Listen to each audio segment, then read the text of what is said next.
¿Qué tal? Bienvenidos a otro episodio de Kun's Birds and Stuff. Yo soy Bear, amigo Kun, obviamente. Y el día de hoy vamos a hablar de Stuff. Como en cada episodio vamos a hablar de Stuff.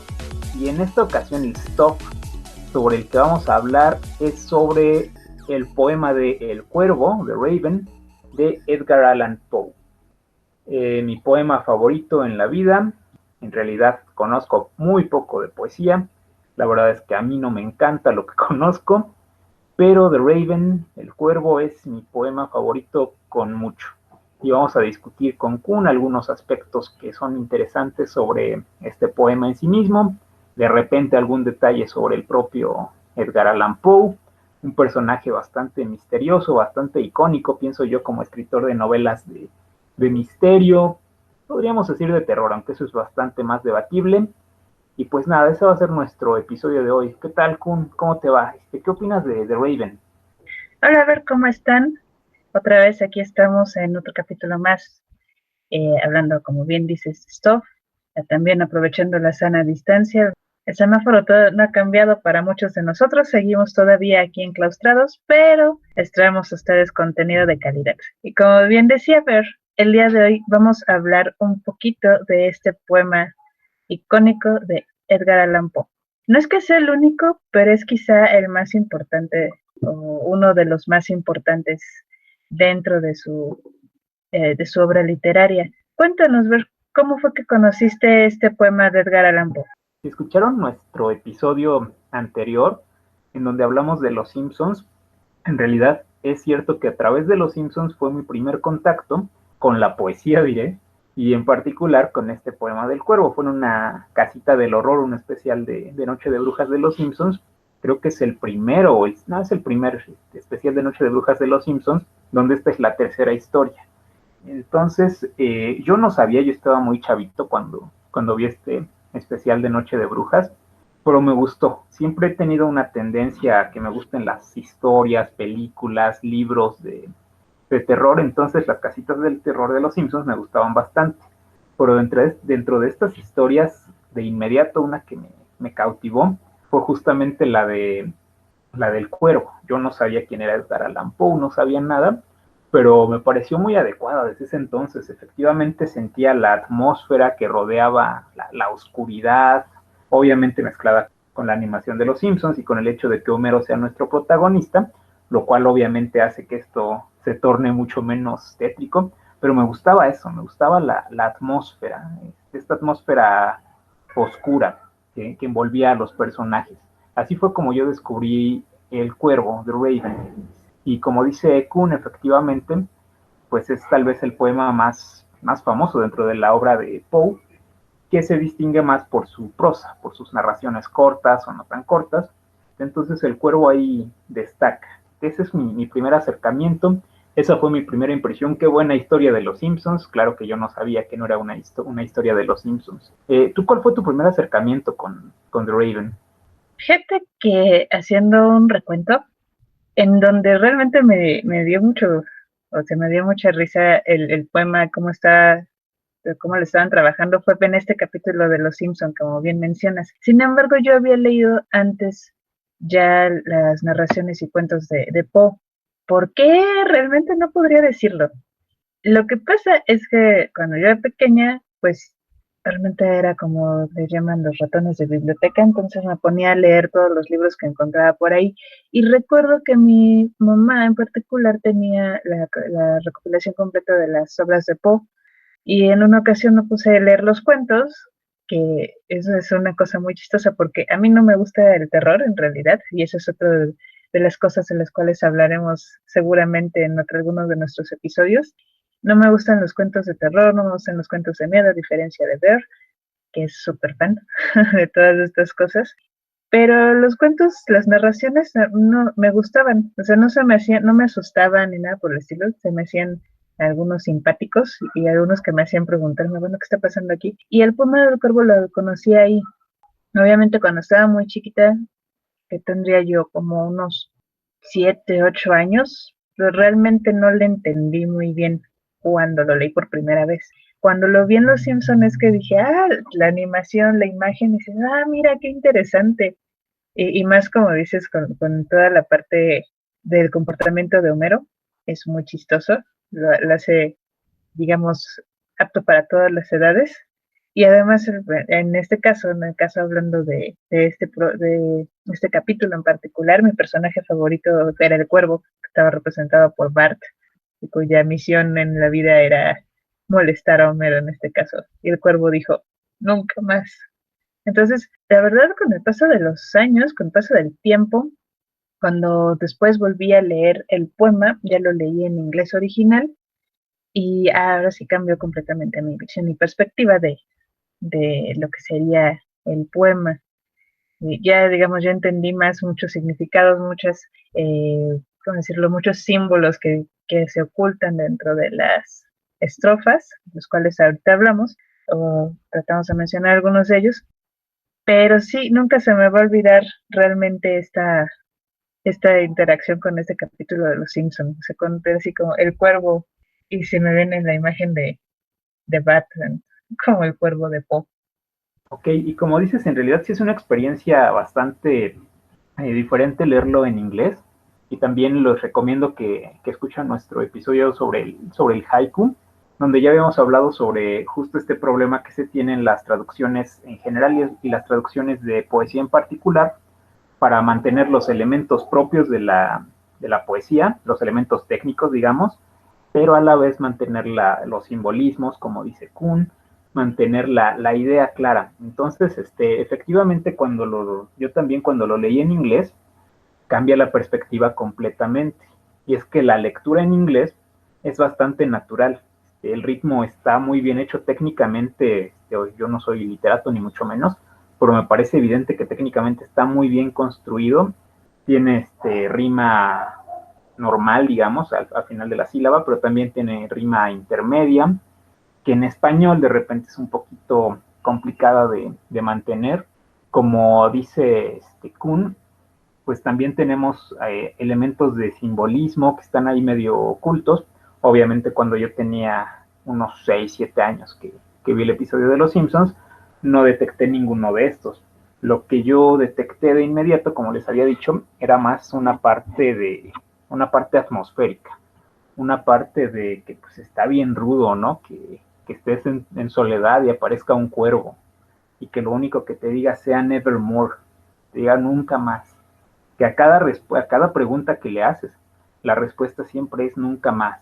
Entonces eso fue eso es todavía lo que me impresiona un poco, esta figura del cuervo. Me gustan además de forma bastante agradable, me parecen los cuervos, me gustan bastante. Entonces la idea de un cuervo hablándote, interrumpiendo tu soledad y que te diga nunca más, me atrapó también la figura misma del cuervo, representado por Bart, como dice Kuhn, por primera vez para mí al menos. Entonces me pareció bastante impresionante todos estos simbolismos que ahorita nos va a contar Kuhn, pues a mí me pasaron de noche en ese entonces y es posible que muchos se me sigan pasando de noche, justamente por no conocer demasiado a fondo la mitología o diferentes cosas. Pero eso fue lo que me capturó, digamos, la atmósfera. Tener a un cuervo que a todo lo que le preguntas te dice nunca más. Imagínense que atraviesan una etapa difícil en sus vidas, esperamos que no suceda, pero desafortunadamente a todos nos sucede en algún momento, que están en soledad y que lo único que escuchen como respuesta a todas sus preguntas sea nunca más. Están extrañando a alguien, que están con alguna duda existencial y que lo único que les digan como respuesta sea nunca más. Imagínense, está muy padre en el sentido de que está feo, ¿no? Está padre como recurso literario. Obviamente no va a suceder que un cuervo nos diga nada, pero imagínense, si se ponen en la piel de nuestro protagonista, pues nos vamos a dar cuenta de que en realidad sí es bastante fuerte, ¿no? Que la respuesta a todas tus preguntas existenciales fuertes sea nunca más. Exactamente, esa es una de las cosas interesantes en el poema del cuervo, en la figura como tal. Pensamos un poquito en la época en la cual se escribió. Por ejemplo, Poe vivió en 1840, entre 1809 y 1849, de hecho murió bastante joven. Estamos hablando, digamos, del periodo del romanticismo, realismo más o menos, y podemos enfocarnos también un poquito en la figura como tal de Edgar Allan Poe. perdió a sus padres desde muy pequeño, lo que sabemos.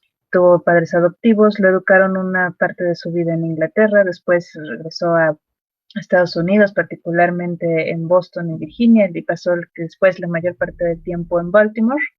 Y desde entonces, bueno, en algún momento, es 1827 más o menos, es que se dedica a escribir y empieza a hacer este tipo de narraciones que, a diferencia de otro autor que podemos mencionar, y ya será que quizá tema más adelante, que sería H.P. Lovecraft, los cuentos de Poe son, digamos, un poco más cercanos a la realidad.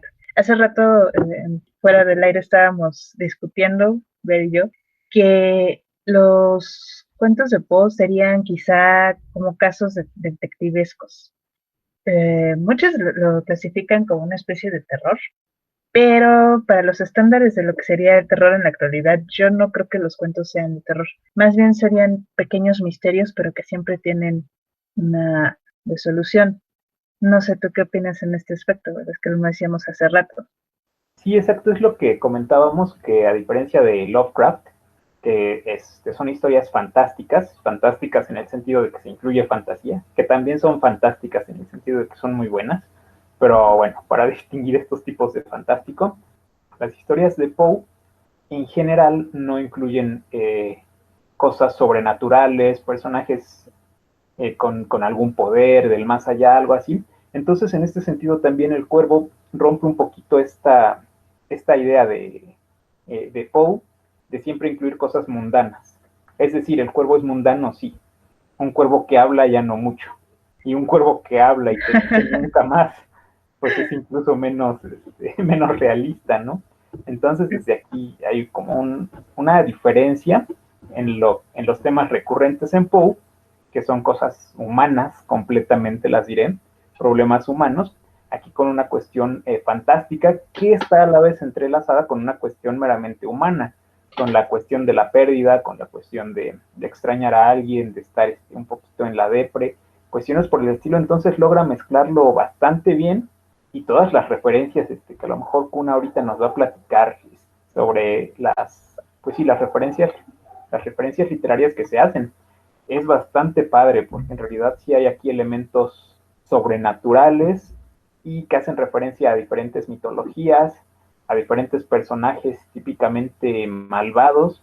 Entonces está bastante padre el asunto, rompe esta idea de Poe como de escritor de historias un poquito policíacas que tienen una solución simple, y el final, de hecho, del poema, al final, pues está lejos de ser una solución simple. No hago el spoiler alert en este momento, pero el final te deja bueno, a mí me deja con una sensación curiosa. Ya hablaremos de eso. Tal vez tú me puedas corregir, Ver, quizá la sensación que tienes al final es desesperanza, porque todo el ambiente lúgubre, este ambiente que de hecho se asemeja mucho a una situación emocional eh, bastante deprimente tal vez, y el final no te queda como, sí, encontramos una solución, el final todas las puertas se han cerrado. Bueno, pero eso ahorita hablamos de nuestras interpretaciones predilectas, pero como decías, el cuervo consta de 18 estrofas muy bien construidas, a decir. La traducción al español, obviamente, bueno, dependiendo de quién hizo la traducción, sí considera el respeto a la rima, la prosa, y además todavía mantiene el sentido. Cuando lo leen en inglés, que es la lengua original, obviamente, quizá queden más claras algunas cosas que se pierden entre las traducciones. Una de las cosas que van a saber, las cosas interesantes es que a veces uno toma ¿cómo decirlo? Los trabajos de ilustración, guiño, guiño. Entonces, en una ocasión, pues a ilustrar precisamente el poema del cuervo. Y tenía que estar haciendo una ilustración que representara cada una de las estrofas en particular. Es una de las razones con las cuales me familiaricé un poquito más con el poema y empecé a ver, como les había mencionado, algunas señales y algunos símbolos que Poe va utilizando, que no son recursos que utiliza en el resto de sus historias, lo cual lo hace también interesante y rompe con este paradigma, como ya había dicho Ver, del Poe que siempre escribe en una situación, digamos, real, o describe este cuento de un misterio detectivesco que se puede basar en cuestiones de la vida cotidiana. En el cuervo, el principal símbolo que tenemos precisamente es el cuervo. ¿Qué simboliza esta ave?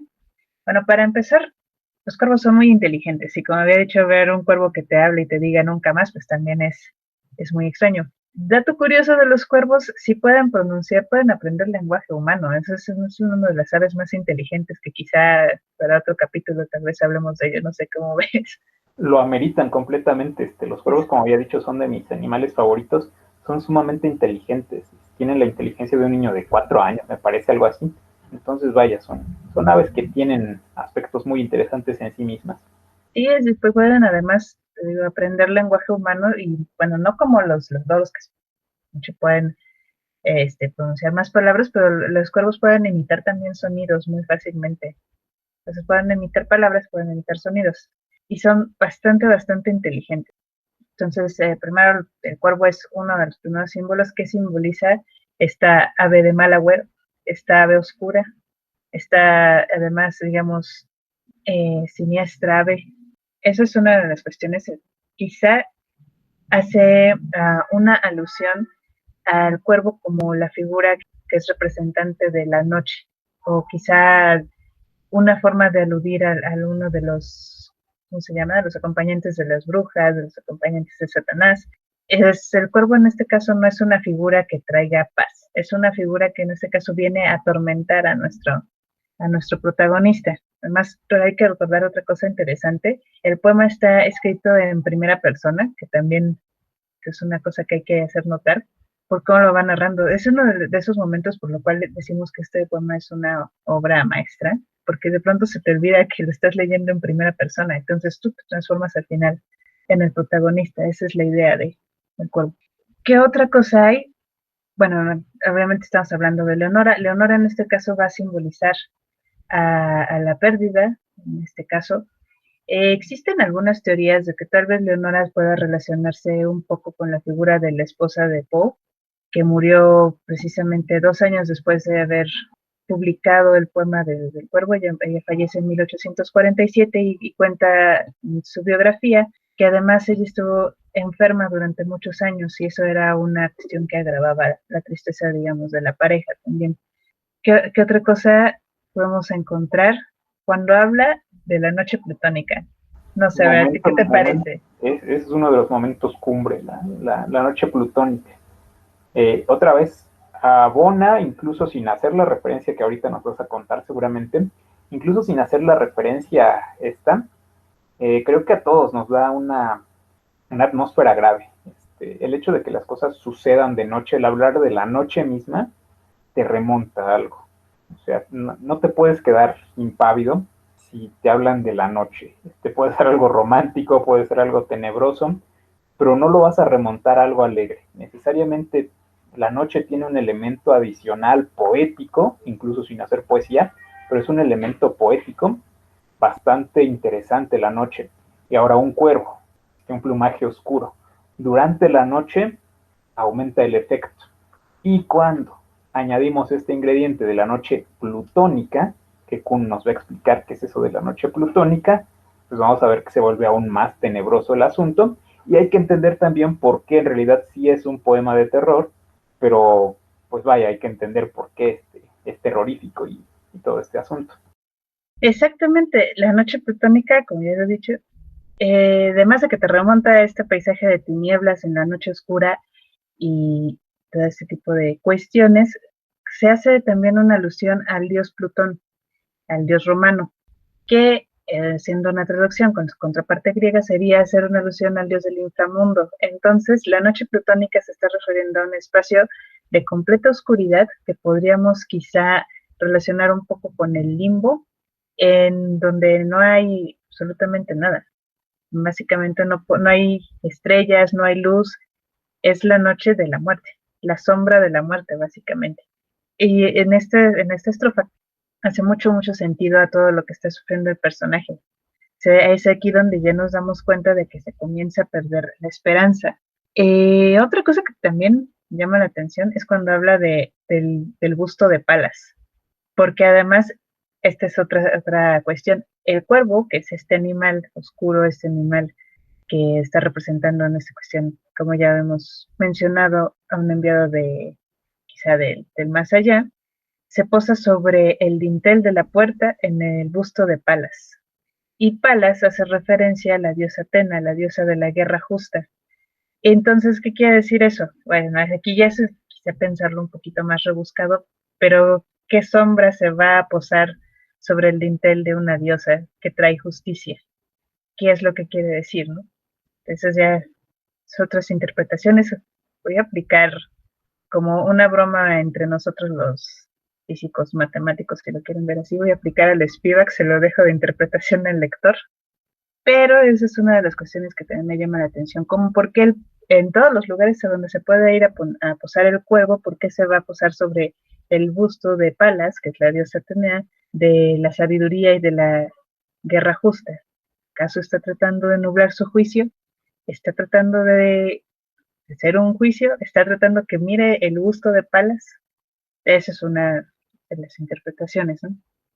Y bueno, y la otra cuestión interesante, que además nos da ya nos da todo el sentimiento cuando va aumentando la tensión conforme van pasando las estrofas, es cuando ya el protagonista se dirige directamente al cuervo y le llama profeta, augurio de las negras tempestades aquí para el mar. Eso ya, al menos si ya lo veníamos construyendo en las estrofas anteriores, en esta que sería la estrofa 15, ya nos da a entender que realmente es un profeta, un diablo infasto, Sí, que que va de hecho ahí justo hace mucho sentido leerlo en inglés, depende de la traducción en español, en inglés no hay pierde, porque justo aquí es donde el propio protagonista se pregunta si es un enviado de Satanás, literalmente. Dice, si eres enviado del gran tentador. Obviamente es una referencia a Satanás.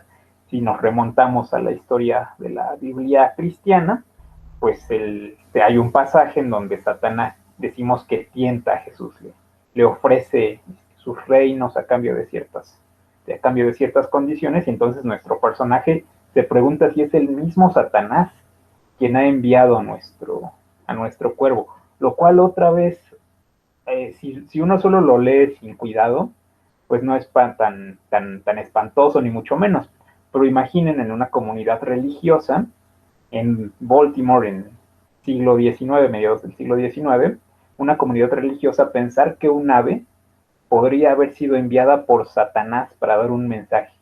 Imaginen el impacto que esto causa, y también eso nos explica un poco la censura y el miedo que le causaba a la gente. O sea que hablar de Satanás en esta época no era cosa menor. Y aquí suponer que ya había un ave, pues ya era todo un rollo.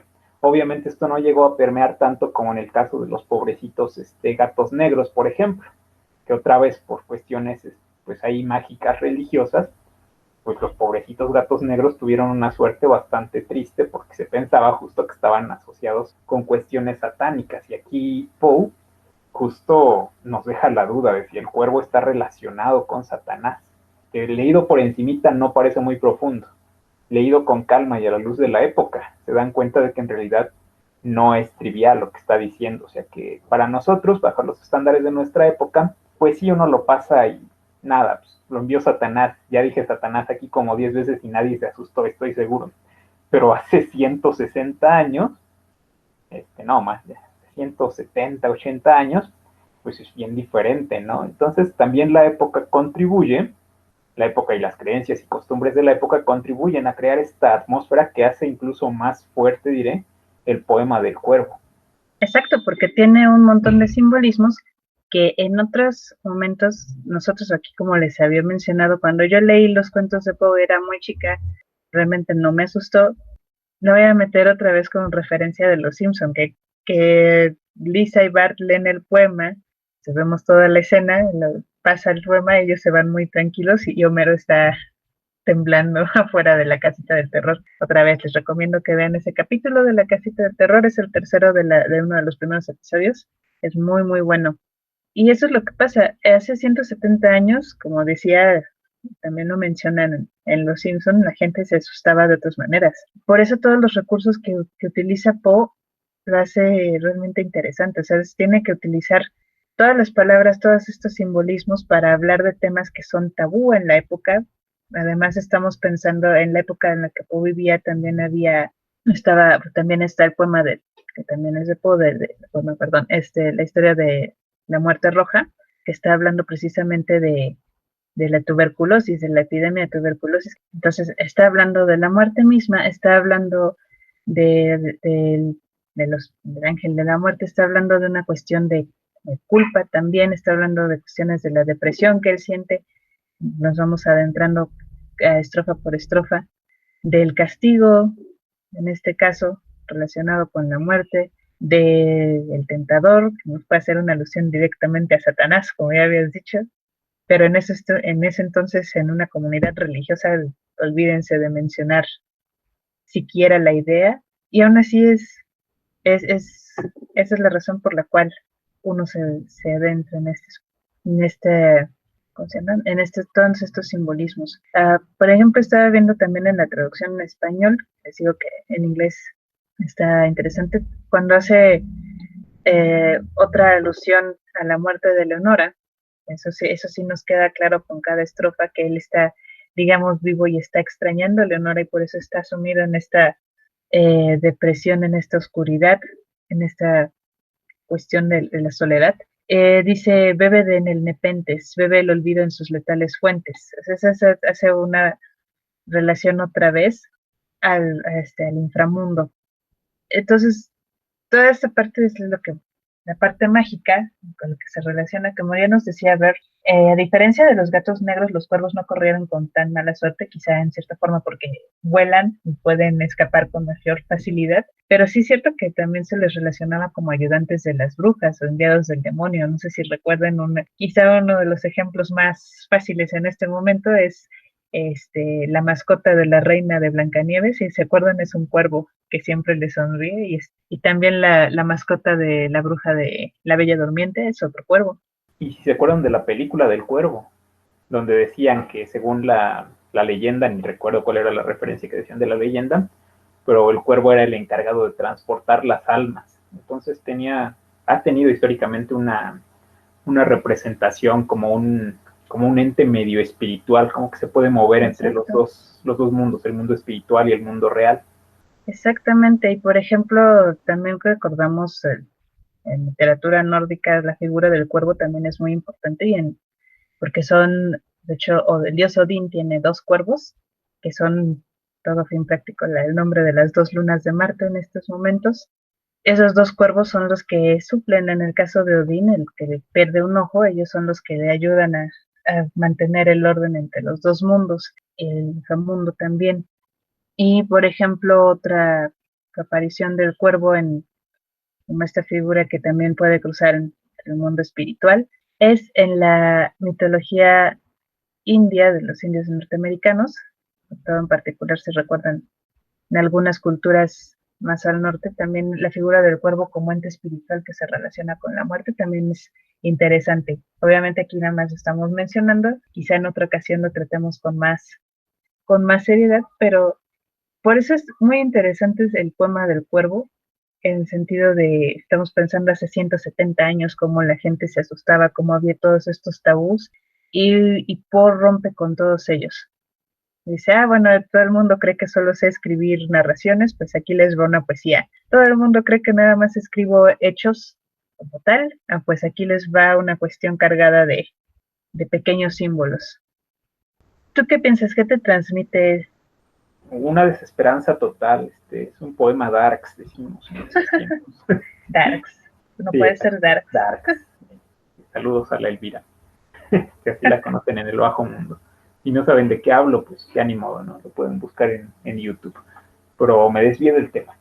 El asunto es que me transmite bastante desesperanza de Raven, porque al final nuestro buen amigo, nuestro protagonista, se queda ahí y lo único que sabe es Nevermore. Ahorita que veamos justo la última línea, vamos a ver que ese Nevermore, ese nunca más, es bien triste. Insisto que todas sus preguntas, su única respuesta es nunca más, Nevermore. Entonces me parece una desesperanza tremenda lo que le sucede a nuestro protagonista. Y existen varios análisis, podemos encontrar bastantes en la red que van paso por paso o estrofa por estrofa explicando más o menos qué es lo que pasa con esta cuestión del análisis de cada una de las estrofas. Y van viendo y, digamos, tejiendo todos los hilos de los misterios o de las palabras que utiliza Poe para expresarse. Pero, a través de eso les invito a que si quieren buscarlo, pueden buscar en algunas de las fuentes en la red o en algunas de las fuentes literarias. También hay unos libros que hacen análisis de literatura muy interesantes. Yo, si mal no recuerdo, quizá en la secundaria nos dejaron leer El Cuervo o en la prepa. Típicamente eran las historias fantásticas, pero ¿Verdad? usualmente las ediciones de los libros incluyen el cuervo por razones comerciales. Por razones comerciales, porque de hecho el libro del Cuervo, el que se edita en 1845, originalmente no tenía que ver con narraciones fantásticas, narraciones extraordinarias de Poe. The Raven se edita, es el último libro de Poe que se hace un conjunto y una recopilación de más poemas en los que aparece el Raven, pero es, digamos, el poema que lleva como a la fama, dispara completamente a la fama al mismo Poe, y entonces precisamente en las ediciones escolares, cuando te dejan leer narraciones extraordinarias, viene también el poema de Raven, lo cual les hace hacer como el análisis. En particular para mí, como les había dicho, tuve que hacer algunas ilustraciones de estrofa por estrofa, o sea, son 18 ilustraciones de cada una de lo que me transmitía el poema. Fue un trabajo, debo decir, algo difícil, porque una cosa es que te quedes pensando que estás en la casa y todo es sombra y oscuridad, y la otra cosa es si te vas a los símbolos y puedes hacer como, digamos, entrar en la locura de la persona que está narrando, porque obviamente nunca sabemos el nombre, la persona que está narrando el poema en primera persona y entras en su locura, porque eso es lo que a mí me transmitió al final del día. Cuando leí, digamos, analicé El Cuervo, lo que yo siento es como esta desesperanza, esta locura de estar sumido en una tristeza, en una desesperación total y no encontrar las respuestas. Es como querer gritar y que no salga ningún sonido.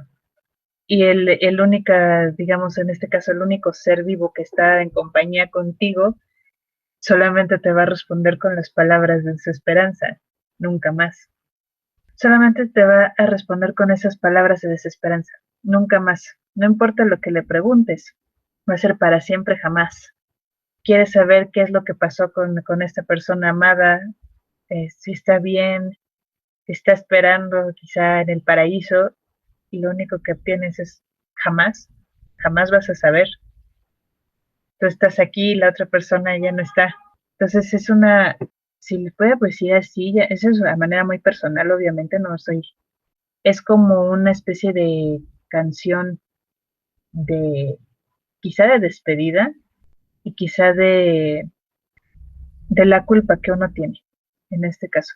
Toda esa culpa, de toda esa tristeza, de todo ese sentimiento de estar atrapado en la oscuridad sin tener respuestas, porque por más que quieras ya no puedes tener las respuestas. La persona de la que te estás refiriendo se convierte en un recuerdo y ya no queda nada más. Bueno, de nuestra parte, ahora lo que vamos a hacer es leerles el poema del cuervo, porque ya hemos estado hablando aquí durante un rato acerca del poema y por qué es genial. Entonces vamos a leerles el poema en español en este caso. Les invitamos a que lo lean en inglés si tienen la oportunidad, para que puedan disfrutar de más cerca las palabras que utilizó el mismo Poe para expresarse en este caso. En una noche pavorosa, inquieto, releía un vetusto mamotreto, cuando creí escuchar un extraño ruido. De repente, como si alguien tocase suavemente a mi puerta, visita impertinente. Eso dije y nada más. Ah, me acuerdo muy bien. Era invierno, e impaciente medía el tiempo eterno cansado de buscar en los libros la calma bienhechora, al dolor de mi muerta Leonora, que habita con los ángeles ahora, para siempre jamás. Sentí el sedeño y crujidor y elástico rozar de las cortinas, un fantástico terror, como jamás había sentido, y quise aquel ruido explicando, mi espíritu oprimido calmar por fin. Un viajero perdido es, dije y nada más. Ya sintiendo más calma, caballero, exclamé, «Oh dama, suplicaros quiero os sirváis excusar, mas mi atención no está bien despierta y fue vuestra llamada tan incierta». Abrí entonces de par en par la puerta, tinieblas, nada más. Miro al espacio, exploro la tiniebla y siento entonces que mi mente puebla turba de ideas cual ningún otro mortal las tuvo antes, y escucho con oídos anhelantes. Leonora, unas voces susurrantes murmurar nada más.